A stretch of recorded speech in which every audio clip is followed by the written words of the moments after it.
아멘. 어저께 우리 부부 세미나를 하면서 우리 손원영 목사님 참 멋진 강의 주셨고요.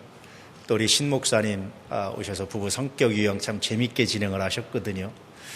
보면서 그런 생각이 들었어요. 결혼은 마치 사람이 자기 밭에 심은 겨자씨 한 알과 같다. 그 겨자씨가 자라서 모든 나물보다 커서 공중에 새들이 깃들일 만큼 그 두 사람이 하나가 되어서 자녀들을 거릴 뿐만 아니라 부모를 섬기고 형제를 품어내고 이웃을 품어낼 만큼 큰 나물만큼 커질 수 있다. 그런 생각들을 하면서 어저께 봤습니다. 그런데 결혼하자마자 큰 나무가 되길 바란다면 문제가 되지 않을까. 결혼하자마자 마치 그렇게 되길 원한다면 그것은 잘못된 기대가 아닐까. 또 하나는 결혼 생활을 오래 했는데도 불구하고 여전히 큰 나무가 되지 못한다면, 수용할 수 없다면, 품어낼 수 없다면 그것도 문제가 되지 않을까. 그래서 어저께 같은 세미나가 참 의미 있다, 그런 생각들을 했습니다. 여러분 주 안에서 여러분의 신앙이, 삶이, 인격이 자라나는 은혜가 있기를 축복합니다. 어떤 분이 자동차 속도에 걸맞는 찬송을 개발해서 이렇게 이야기를 했어요. 120km로 달릴 때는 이런 찬송이 어울린답니다. 갈 길을 밝히 보이시니 뭐 이런 찬송이 어울린답니다. 130km는 내 주를 가까이 뭐 이렇게. 140km는 뭐가 될 것 같습니까? 하늘 가는 밝은 길이. 150km는 뭐가 될 것 같습니까? 전부여 의지없어서. 150km 이상은 뭐가 될 것 같아요? 나 이제 왔으니 뭐 이렇게. 경고죠, 일종의. 그렇죠? 예, 제가 노래를 불러도 안 웃었습니다, 여러분들이. 경고죠, 경고. 인생의 경고, 속도의 경고이기도 하죠. 종종 그런 생각이 들어요. 인생을 정말 앞을 모르는, 내일을 모르고 한치 앞을 모르는 인생을 우리 너무 빠른 속도로 달리고 있는 것 아닐까. 정말 용감하다, 그런 생각이 들 때가 종종 있지요. 여러분, 이런 경고에 귀를 기울이시는 것은 지혜가 아닐까 싶습니다. 사실은 천국 비로면서 제가 늘 생각하는 것은 경고입니다. 늘 떠오르는 메시지는 경고입니다. 천국이 이러니까 너 천국에 합당한 삶을 살고 있느냐라는 경고. 천국이 이러니까 너 천국에 어울리는 그런 너의 삶을 갖고 가고 있느냐라는 경고. 이런 경고로 천국에 대한 비유를 들을 때가 종종 있습니다. 여러분 오늘 말씀을 들으면서 어떤 경고가 들리십니까? 하나님이 여러분의 마음에 심어놓은 겨자씨가 자라고 있느냐라는 경고가 들리지 않습니까? 여전히 나만 중심이고 여전히 나만 관심 있고 여전히 내 관심만, 내 감정만, 나에게만, 여전히 내 자식만, 내 가정만 이라면 여러분 미안하지만 이 경고를 들으셔야 됩니다. 여전히 나 중심의 생각을 가지고 있다면 여러분이 이 경고를 들으셔야 됩니다. 자라나야 된다는 경고를 들으셔야 됩니다. 겨자씨는 자라는데 가장 작은 겨자씨도 자라는데 너 씨가 과연 살았느냐, 너 자라고 있느냐, 너 그 씨가 자랄 수 있을 만큼 환경과 여러 가지 여건을 너가 갖추고 있느냐, 너 마음밭을 갖추고 있느냐라는 경고가 여러분에게, 우리 모두에게 들릴 수 있기를 진실로 축복합니다. 본문은 그래서 천국에 대한 여러 가지 비유 중에 하나인데요. 오늘 말씀을 아주 단순하게 이해하면 그런 겁니다. 천국은 농부가 자기 밭에 심은 겨자씨와 같습니다. 농부가 심은 그 겨자씨는 1m 혹은 3m 크기, 마치 나무처럼 자라서 새들이 와서 깃들기도 합니다. 아주 미약하게 시작했지만, 아주 부족하게 시작했지만 나중에 창대하게 된다라는 의미입니다. 그러므로 지금 하고 있는 일, 작은 일, 미약한 일, 아무도 알아주지 않는 일, 오히려 남들이 평가하지 못하는 일, 그런 일에도 충성하십시오. 하나님이 그 일을 잘하게 하셔서 거룩한 나무가 되게 하시고 거룩한 일이 되게 하시고 놀라운 일이 되게 하십니다. 그런 말씀을 하고 있는 거예요. 종종 그런 이야기 많이 들으시죠? 선교사들의 이야기. 와서 선교 실패한 것처럼 생각이 됐습니다. 아무도 복음을 제대로 못 전했어요. 오직 한 사람에게 복음 전했습니다. 그런데 그 사람의 자녀들이 그 사람을 통해서 엄청난 복음의 역사가 나타난 일들이 얼마나 많은지 몰라요. 천국은 마치 그렇습니다. 그러므로 여러분, 겨자씨 무시하지 않기를, 여러분이 지금 작은 헌신을 무시하지 않기를, 여러분 그 작은 헌신의 가치를 알 수 있기를, 작은 일의 가치를 아는 은혜가 있기를 주의 이름으로 축복합니다. 이것이 오늘 말씀을 읽는 첫 번째 포인트가 되죠. 그러므로 그런 겁니다. 천국은 마치 가장 작은 일을, 가장 표시가 나지 않는 일을, 아무도 알아주지 않는 일을 하나님이 알아주시고 이해하셔서 가장 큰 일로, 가장 아름다운 일로, 가장 존귀한 일로 평가하는 곳이 천국입니다. 그러므로 여러분, 지금 하고 있는 일, 작은 일 포기하지 마시오. 중단하지 마시오. 세상이 알아주지 않는다고 그래서, 사람들이 알아주지 않는다고 그래서 그 일을 무시하지 마시오. 그런 이야기입니다. 여러분이 다 아시는 우리 같은 우리 도난 가족 중에 한 분이 저한테 20년 가까이 늘 이렇게 연하장을 보내세요. 한 번도 저는 답장을 보내드린 적이 없습니다. 그런데 20년을 보내드리세요. 처음에 보내드릴 때는 감사하고 이렇게 받았는데요. 20년 가까이 되니까 제 마음에 막 어떤 형언할 수 없는 감동이 밀려오기 시작하는 거예요. 이건 하나의 연하장이 아닙니다. 그냥 연하장이 아닙니다. 이건 뭡니까, 여러분? 20년 동안 변함없이 매년, 저는 한 번도 답장을 보내드린 일이 없는데 변함없이 매년, 그냥 저는 가끔 만나 뵈면 인사하는 걸로 끝났는데 변함없이 보내드린 이 마음, 이게 도대체 뭘까? 이게 얼마나 감동인지요. 제가 배운 게 있습니다. 일은 이렇게 하는 것이다. 선한 일은 이렇게 하는 것이다. 섬김은 이렇게 하는 것이다. 삶은 이렇게 하는 것이다. 제가 정말 중요한 교훈을 그분께로부터 배웠어요. 종종 어떤 막힌 일이 있을 때 이렇게 말씀을 나누면 아주 시원하게 답변을 해주실 때가 있어요. 얼마나 감사한지 모릅니다.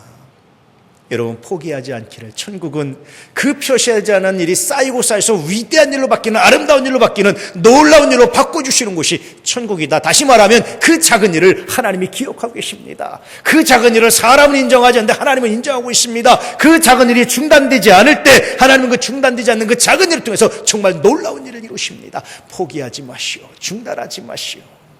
사람들이 알아주고 알아주지 않는 것에 일에 일비하지 마시오. 거기에 휘둘리지 마시오. 흔들리지 마시오. 하나님이 당신과 함께 하십니다. 날마다, 매주마다 예배 나오고 하나님께 예배 드리고, 글쎄요, 예배 안 드리고 하는 게 더 낫지 않을까요? 내가 이렇게 매주 예배 드려서 뭐가 나한테 유익이 있을까요? 여러분, 염려하지 마시오. 하나님이 평가하고 계시고, 하나님이 보고 계시고, 하나님이 함께 하신다는 사실을 기억하시길 축복합니다. 오늘 말씀은 이 말씀을 하기 위해서 하시는 거예요. 이 경고를, 그렇다고 중단하고 싶은 사람에게 경고하고 싶은 의미로 하나님께서 오늘 이 말씀을 하시고 있는 겁니다. 또 하나 오늘 말씀의 의미는 성장입니다. 천국은 성장하는 곳입니다. 멈춰있는 곳이 아닙니다. 성장하는 곳입니다. 확장되는 곳입니다. 하나님의 나라가 확장되고 복음이 확장된다는 것을 의미하기도 하는 겁니다. 예수님은 믿음을 겨자씨에 비유하기도 하셨죠. 겨자씨에 하나만한 믿음이 있었더라면 이 뽕나무대로 뿌리가 뽑혀 바다에 심기로 했을 것이요 그것이 너희에게 순종하였을 것이라. 누가복음에서 이렇게 말씀하고 있습니다. 겨자씨는 작은 믿음이 성장해서 큰 능력이 된다는 의미도 사용됩니다. 그러므로 오늘 말씀의 두 번째 포인트는 믿음은 성장하는 겁니다. 하나님의 나라는 성장합니다. 여러분의 하는 일들은 성장합니다. 여러분의 삶은 성장하게 되어 있습니다. 하나님이 여러분의 삶을 성장시키고 있습니다. 그런 메시지를 담고 있는 겁니다. 여러분, 성장하고 계시죠? 마음이 성장하고 계시죠? 수용해낼 수 있는, 성장할 수 있는, 어제보다 더 많은 사람을 품어낼 수 있는, 어제보다 더 많은 일을 품어낼 수 있는, 더 많은 생각을 품어낼 수 있는, 지식을 품어낼 수 있는 성장이 우리 모두에게 있기를 축복합니다. 성장이라는 말은 다른 말로 하면 수용 능력이 확장되는 것을 말하는 거예요. 수용할 수 있는 능력이 확장되는 겁니다. 예수님과 바리새인들의 차이 중에 하나는 수용 능력에 있었습니다. 예수님은요, 죄인까지 병자까지 다 수용하셨습니다. 내게 오는 자들을 금하지 말라 하면서 수용하셨습니다. 바리새인들은요, 자기가 원하는 사람들, 기뻐하는 사람들, 좋아하는 사람들을 수용하려고 했습니다. 결국 예수님께 큰 책망을 받게 됐죠. 여러분 주변에는 얼마나 많은 사람들을 수용하고 있나요? 오늘 말씀해 보니까 그 나물이 겨자씨가 자라서 모든 풀보다 커서 나무가 되며 공중에 새들이 와서 깃드는 거예요. 지나가던 나그네도 쉬어가는 그늘이 되는 겁니다. 여러분의 품 안에는 얼마나 많은 사람들이 쉬어가고 있습니까? 여러분의 품 안에는 어떤 새들이 깃들고 있습니까? 여러분의 삶에는 어떤 새들이 깃들고 어떤 사람들이 도움을 청하고 있고 어떤 사람들이 여러분들을 만나면 행복해하고 아름다워합니까? 더 많은 사람들을 품어낼 수 있는 것, 수용력이 확장되는 것이 성장이라고 말하는 거예요. 대부분의 평범한 사람들은 자기가 좋아하는 사람들, 기뻐하는 사람들만 수용하려고 합니다. 그런데 위대한 사람들은요, 변함없이 어떤 사람들을 수용합니까? 기뻐할 수 없는 사람들, 좋아할 수 없는 사람들까지도 포용하는 거예요. 그것이 그들의 삶을 더 위대하게 하는 겁니다. 얼만큼 포용하고 있나요? 저는 교회도 마찬가지입니다. 우리가 얼만큼 포용할 수 있느냐의 그릇의 크기지 않을까. 여러분 얼만큼 포용할 수 있습니까? 좋아할 수 없는 사람, 기뻐할 수 없는 사람 포용해낼 수 있는 능력이 있기를 축복합니다. 부부쌤이나 가장 사랑하는 사람, 내가 좋아하는 사람, 살다 보니까 그 사람도 수용할 수 없어서 포용할 수 없어서 결국 변두리로 내모는 삶이 너무나 많기 때문에 부부 세미나를 하는 거예요. 현대인들이 점점 그런 것 같습니다. 그런데요, 더 슬픈 사람들이 있습니다. 그 사람들, 자신의 삶을 무너뜨리는 사람들이 있습니다. 이 사람들의 특징은요, 웬만하면 모든 사람들과 적대적 관계를 맺고 살아요. 부모와도 적대적 관계, 자식과도 적대적 관계, 부부와도 적대적 관계를 맺고 사는 사람들이 얼마나 많은지 몰라요. 자신의 삶을 무너뜨리는 사람입니다. 도대체 무엇이 가장 사랑하는 사람을 적대적 관계로 내몰 만큼 그렇게 가치 있고 의미 있는 일일까? 한마디로 말하면 수용력이 축소되고 있는 거예요. 결국 그 마음에는 자기 자신도 수용할 수 없어서 자살로 인생을 끝내는 일들이 얼마나 많은지 몰라요. 여러분 얼마나 수용하고 있습니까? 사랑하는 사람 여러분 얼마나 많이 수용하고 있습니까? 얼마나 많이 여러분 마음에 품고 있습니까? 어저께 제가 부부 세미나 하면서 일심동체에 대해 설명을 드렸습니다. 현대 심리학자들은 부부는 일심동체가 아니라 이심이체입니다. 그래야 이해가 됩니다. 그렇게 말합니다. 오해라고 그랬죠. 일심에 대한 오해입니다. 일심이 의견의 통일, 생각의 통일로 오해해서 그렇습니다. 여러분 일심동체에서 일심은 그런 의미가 아니라 수용인 겁니다. 나의 생각만 인정하는 것이 아니라 그의 생각을 인정하고 내가 수용해 주는 겁니다. 나와 다른 생각을 수용해 주는 겁니다. 수용해서 생각을 2배로 3배로 키우는 겁니다. 그게 일심입니다. 동체도 단순히 육체적인 한 몸만 생각하는 경우가 많아요. 여러분 실패입니다. 동체라는 것은 함께 아파하는 거예요. 아내가 아픈데 남편이 아파하지 않으면, 그 아픔을 대신해 줌으로 고통을 경험하지 않으면 동체가 아닙니다. 남편이 아픈데 아내가 같이 그 고통을 내가 동행하지 않으면, 그 고통과 함께하지 않으면, 그 고통을 나누지 않으면 동체가 아닙니다. 동체라는 것은요, 삶입니다. 당신이 즐거우면 나도 즐겁습니다. 당신이 기쁘면 나도 기쁩니다. 그렇게 얻은 열매를 함께 나눌 때 비로소 동체가 될 수 있다라고 말하는 겁니다. 특징은 뭡니까? 수용해 주는 거예요. 사랑하는 사람조차도 수용할 수 없어서, 사랑하는 사람들은 마음껏 수용해 줄 수 없어서, 정말 깊이 수용해 줄 수 없어서 다툼이 일어나고 문제가 생기는 일들이 얼마나 많은지 몰라요. 도대체 무엇이 그렇게 수용할 수 없을까? 아이들이, 사춘기 아이들이 부모의 관심과 사랑을 수용하지 못해서 튀어나가는 일들이 많아요. 근데 마치 사춘기 아이들처럼 아내의 관심을, 남편의 관심을 수용하지 못해서 튀어버리는 경우들이 얼마나 많은지, 부모의 관심을 수용하지 못해서 튀어버리는 일들이 얼마나 많은지, 친구의 관심을 수용하지 못해서 튕겨버리는 일들이 얼마나 많은지, 심지어는요, 하나님의 관심도 수용하지 못해서 신앙을 떠난 일들도 정말 많습니다. 수용력이 축소되면 결국은 자기 자신도 설 자리가 없어진다는 사실을 기억하시고 수용력을 확장해 나갈 수 있는, 할렐루야, 점점 그렇게 성장해 갈 수 있는 믿음의 사람들 되시기를 축복합니다. 어제는 내가 기도하는 사람이 10명이었습니다. 그런데 오늘은 11명이 됐습니다. 어제는 내가 20명이었습니다. 그런데 오늘 내가 21명이 되었습니다. 작년에는 내가 100명이었습니다. 그런데 오늘 내가 101명이 되었습니다. 수용해 갈 수 있는, 확장시켜 갈 수 있는 하나님의 사람들 되시기를 축복합니다. 수용하기 위해서는 마음을 찢어야 돼요. 부득불 생각을 찢어야 됩니다. 그렇지 않으면 수용할 수가 없어요. 그런데 그보다 더 좋은 방법이 하나 있었습니다. 그럼 칭찬하는 거더라고요. 지난주 오후에 우리가 칭찬에서 배웠는데 생각해보고 묵상해 보니까 칭찬하려니까요, 묵상해야 돼요. 기도해야 돼요. 한참 동안 기도하지 않으면 칭찬하기가 정말 어려워집니다. 비난은요, 기도 없이 할 수 있어요. 정죄는 기도 없이 할 수 있어요. 단점을 잡아내는 것은 묵상하지 않고도 즉석에서 할 수 있어요. 그런데 칭찬은 묵상해야 되더라고요.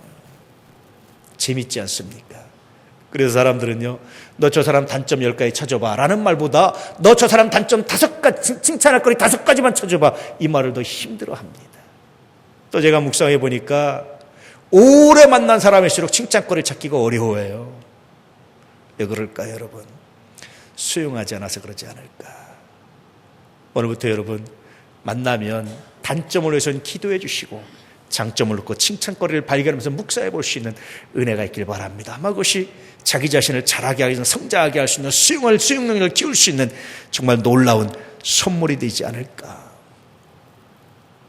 내가 아는 걸 찍고 내 마음을 찍고 내 생각을 찍고 칭찬하기 시작하면, 칭찬거리를 발견해서 묵상하기 시작하면 어느새 나도 모르게 수용 능력이 자라나는 것을 발견할 때가 있습니다. 제가 하는 그런 고백하죠. 저는 매일 생각나는 사람 있으면 먼저 기도 먼저 하고 축복 먼저 합니다. 하나님, 내가 축복합니다. 기분이 정말 나쁜 사람이 종종 있지요. 뭐 없을 수 없지요. 그런데요, 그냥 기분 나쁜 거 생각하면요, 미움이 한없이 싹트기 시작해요. 내 마음에서 수용할 수가 없습니다. 그냥 차버리기도 아깝습니다. 가장 내 마음의 먼 곳에 두고 싶습니다. 그런데요, 그 순간 하나님, 내 마음에 도저히 동의되지 않지만 내가 예수의 이름으로 그를 축복합니다 하고 나잖아요. 그다음부터 여러분 마음이 바뀌어지기 시작해요. 그리고 결국 그렇게 묵상하시면 마지막 기도 제목은, 마지막 기도 내용은 늘 항상 언제나 변함없이 하나님, 그를 사랑하기 원합니다. 그를 축복하기 원합니다. 그렇게 바뀌어 있는 것을 실제로 제가 묵상하면서 발견할 때가 종종 있습니다. 수용력의 확장은 이렇게 되는 것이구나. 할렐루야. 축복해 보세요. 마음을 찢어보세요. 칭찬해 보세요. 그리고 그보다 더 중요한 건 축복해 보십시오. 생각나면 일단 축복 먼저 하고 보세요.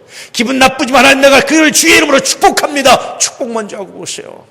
그러면 기도가 끝날 때쯤, 생각이 끝날 때쯤, 묵상이 끝날 때쯤 되면 어느새 자신도 모르게 하나님, 어떻게 하면 내가 그를 더 사랑할 수 있을까요? 어떻게 하면 내가 그를 더 내 삶으로 수용해낼 수 있을까요? 어떻게 하면 그를 내가 함께하는 사람으로 만들 수 있을까요? 이런 기도로 마무리되는 것을 아마 여러분도 경험하게 되실 것이라고 확신합니다. 날마다 믿음 안에서 수용력을 확장하시로 말미암아 믿음의 역사를 나타내시길 축복합니다. 현대 한국인들의 심리 코드 중 하나는 분노 조절 장애라고 그러죠. 다른 말로 하면 수용력이 축소되는 겁니다. 내 마음에 안 드는 것을 수용할 수 없는 거예요. 조금만 내 눈에 거슬리는 것도 수용할 수 없는 겁니다. 내 생각과 조금만 거슬려도 수용할 수 없는 겁니다. 슬프지 않습니까? 아마 저는 가까운 미래에 한국을 가장 힘들게 할 원인 중에 하나는 이거라고 생각을 해요. 수용력을 키우는 것, 그것은 우리에게 옵션이 아니라 정말 중요한 삶의 생존에 관련됐다는 것을 발견하지 않을 수 없습니다. 사회학자들은 이렇게 말합니다. 어떤 개인이나 조직이 서로 경쟁할 때 어떤 사람이 승리하느냐, 어떤 조직이 승리하느냐, 수용력이 큰 조직이나 사람이 승리한다라는 거예요. 경쟁되십니까? 수용력을 키우시길 축복합니다. 할렐루야. 품어내는 사람, 미래가 있다라고 말하는 거예요. 중국이 두렵다고 말하는 사람들이 많습니다. 중국과 경제하고 다투려고 하면 두렵습니다. 그런데 중국을 수용하려고 맘먹으면 굉장히 많은 기회가 있지 않을까. 총선을 앞두고 많은 정당들이 경쟁을 합니다. 어느 정당이 승리할까? 수용력이 넓은 정당이 분명히 승리할 겁니다. 선명성만 가지고는 승리할 수가 없습니다. 그렇게 수용력을 키워갈 수 있는 은혜가 있기를 축복합니다. 교회도 마찬가지입니다. 저는 개인적으로 2단이 아니면 모두 수용할 수 있다고 생각합니다. 예수 안에서 2단이 아니면 우리는 다 수용할 수 있습니다. 할렐루야. 수용력을 키워가는 놀라운 역사가 있기를 축복합니다. 그렇습니다. 여러분, 믿음은 수용력이 확장되는 겁니다. 믿기 이전에는 좋은 말씀만, 좋은 일들만 수용했습니다. 그런데 믿고 난 다음에는 나쁜 일도 수용이 되는 거예요. 믿기 이전에는 내게 좋은 사람만, 기쁜 사람만, 내가 사랑하는 사람만 수용했습니다. 그런데 믿고 난 다음에는 그렇지 않은 사람도 수용할 수 있는 거예요. 믿기 전에는 내게 유익이 되는 일들만 수용했습니다. 그런데 믿고 난 다음에는 그렇지 않은 일 가운데서도 하나님의 선물이 있음을, 하나님의 뜻이 있음을, 하나님의 놀라운 은혜가 있음을 발견하는 것, 그것이 바로 믿음입니다. 실제로 우리 주님은 그 믿음대로 응답하셔서 그 일을 선하게 받고 가십니다. 그 일을 선용하십니다. 그 사람을 선용하시고 아름답게 하십니다. 나를 성장시키는 도구로 만들어 가시는 거예요. 오늘 말씀의 세 번째 포인트입니다. 그럼 우리 여러분, 천국은 마치 자기 밭에 심은 겨자씨 하나과 같으니, 이 말씀을, 오늘 말씀을 읽어드리면 이렇게 될 겁니다. 믿음은 자라고 자라서 천국이 마치 자기 밭에, 자기 밭에 심은 겨자씨 같이 믿음이 자라고 자라서 자기의 삶을 성장시켜서 수용력을 키우는 놀라운 열매가 됩니다. 오늘 우리 사랑하는 도남의 가족들에게 이 은혜와 이 능력이 있기를 주의 이름으로 축복합니다. 겨자씨, 정리해드리자면 정말 작은 일입니다. 드러나지 않는 일입니다. 드러나지 않는 사건입니다. 그런데 그곳에 놀라운 역사가 있다라고 말씀하시는 거예요. 지금 여러분이 하는 작은 일, 세상은 알아주지 않지만, 아무도 이해해주지 않지만, 아무도 몰라주지만, 누구도 여러분 눈에 띄어서 칭찬하지 않지만, 그러나 하나님이 그 일을 통해서 영광 받으시고, 그 일을 통해서 하나님의 일을 이루시고, 그 일을 놀랍게 하시고 아름답게 한다는 사실을 기억하시고, 오늘도 포기하지 않고 그 일의 도전자가 되는 믿음의 사람들 되시기를 축복합니다. 여러분의 삶 속에 그렇게 수용력을 확장해서 여러분의 마음에 바다가 풍겨지는, 여러분의 가슴에 우주가 들어있는, 여러분의 가슴에 하나님의 일이 들어있는, 여러분의 가슴에, 여러분의 삶에 그렇게 수용력을 확장해 갈 수 있는, 그러므로 하나님의 영광을 드러내는 믿음의 삶이 되시기를 진실로 축복합니다. 기도하겠습니다.